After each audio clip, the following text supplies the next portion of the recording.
Hi everybody, welcome to Fast Home Brew. Today I'm making strong ale again, which I just kind of do. Number 2 there. So I don't know, is this a thing? It's winter is coming, as they say in Westeros. So I'm just going to make something nice and warming. I'm not following a particular style, but yeah. All right. So as you see there, I got 2 bags of grain because what I'm doing is called a reiterated mash, where you do one mash and then you do another mash.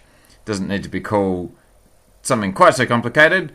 I would have called it a 2 mash. So today I'm doing a 2 mash. Anyway, what do we got? 75% Maris Otter, 9.4% Munich, 6.3% Caramalt, 6.3% wheat, and 3.1% fairly light chocolate malt. This is based on my... Oh, that's smart. What I'm doing there is putting the grains on top so that they... Because you lose a lot of temperature in your mash when your grains go in. So I'm putting it on top to maybe warm them up just a little bit for the second one, so I don't lose quite so much temperature. But anyway, the reason for the reiterated bit is that I can't fit it all in one hit. So that's why I'm doing it twice. So now I'm just bringing it... As I said, you lose temperature, so I'm bringing it up again for the second time round, and I'm just going through the whole spargy, squeezy thing, etc. And I wasn't even watching. Have I put round 2 it? No, I mustn't have. So that's round 1 just about finished, and then round 2 is going to go in. It's half of that. What I did for this one was look at my previous one, which I was kind of happy with. It was okay. And then I went, what I'll do is I'll just adjust this slightly. So I looked at my notes, and then I made a lot of big adjustments, like the wheat wasn't in there before, and I can't remember the others. But anyway, this is mash number 2 now, so I'm just doing 45 minutes at a time. I ended up mashing this at a fairly low temperature, so I'll probably get a fairly low fig at the end of it. In fact, the fig was... close to 10 almost, I think, by the time... I think I've got some video of that in later, so let's see what happens. Anyway, here we go. Mashing number 2, 45 minutes. Everybody's happy, and that'll just go and be good. So, alright. Mashing is all done again. And going through the whole bag out, and then I give it a rinse with the hot water. Oh, the clip goes on to stop the bag flopping around. This is the rinse, just to get as much goodness out as I can. Squeeze it to get even more, and then in you go, and I guess the element's on so that it comes up and boils. Alright, what's that? Is that Simcoe? I'm bittering this one with Simcoe, and I'm bittering it up to 56 IBUs, which is a lot, but it's going to be high gravity, so hopefully that's nicely balanced. And, oh, look at that, the tour down under is on. So I'm just watching the last stage here up Wollonga Hill, where Richie Port does his thing at that one point on the road where he always goes off, and there's some other guy, and Richie ended up winning the tour, but not that stage. But anyway, that's my well-flocking yeast nutrient going in. This is more Simcoe. Okay, so this one's going in at 5 minutes to go. It's half a gram a litre. 5 minutes to go, in it goes. And then I guess time is done, so that's... Oh, a lot of flies around again.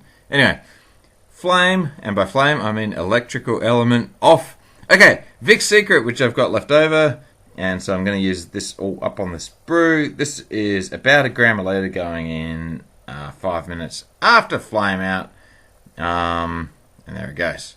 Quite a high alpha on that one, almost 20, would you believe. Alright, this is a stir, and, okay, so it's cooled down now. I'm going to put it in the cube. No, it hasn't cooled down much. It's settled down. That's my sample that I'm taking. Oh, it's quite dark. That's darker than I was expecting. And into the cube we go. Now, the volume looked like it was not quite what it ought to be, so I didn't obviously account for enough. So I'm getting some of the hot break in there. So this is going to need a big squeeze. Put it against the wall, squeeze it with my foot, and screw the lid on as tight as I can. But I can actually hear the air sort of going, you know, it's like the whoop, whoop, whoop, whoop, whoop sound as the air gets... Yeah, you can see the...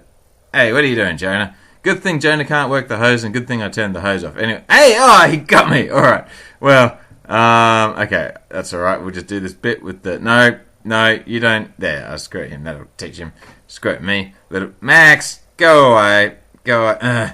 There's Nottingham yeast going into this. Am I doing the thumbs? I can't be doing the thumbs already. That's not right. This is a terrible ending to a video. What are we doing? This is not professional. Not professional. Okay, so here we are, and it's been fermenting for a little while, because that wouldn't be the end of the video. These are my Victoria Secret dry hops to go in. Is it Victoria? I don't know, whatever. Anyway, tastes kind of good. Tastes really nice, actually, but you know what? It's quite kind of harsh. So, what's this? Honey! This is honey from a local source, aka my parents' backyard, because turns out they decided to keep bees. I guess they're retired and bored, and they thought bees would be fun. So, this is almost a whole kilo of honey that I'm just going to dump in there. Remember how I said it was a strong ale? This is going to be a very strong ale. So the right amount to put in is about that much, maybe a little bit more. Actually, it turns out I only put about half of it in, so I think 560 grams. Anyway, the OG on this was ridiculous. And there's the thumbs, and this is the real end of the video. The OG was 0.73, the FUG is about 10. It's going to be like a 9% beer, and everybody's going to enjoy this one over the winter. All right, thanks for watching. Bye.